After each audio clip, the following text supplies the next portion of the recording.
सजना के माने ना,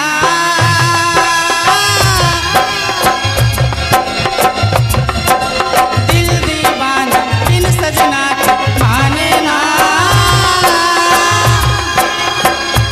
ये पगला है समझाने से समझे ना, ये पगला है समझाने से समझे ना। धक धक धर के दिल मेरा डोले बोले ना, धक धक धर के दिल मेरा डोले बोले ना, ये पगला है समझाने से समझे ना,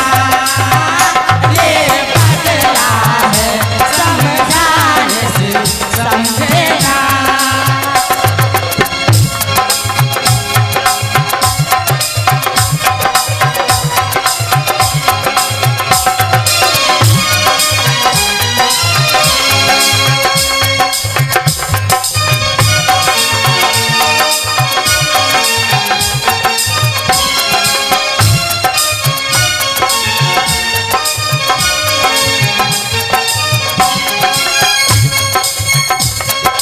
दुनिया मांगे अपने मुरादे में तो मांगो साजन,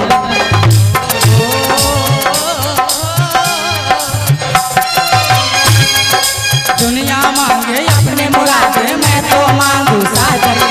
रहे सलामत मेरा सजना वो सजना का आलम, इसके सिवा मेरे मन में और कुछ भावे ना, ये पगला समझाने से समझे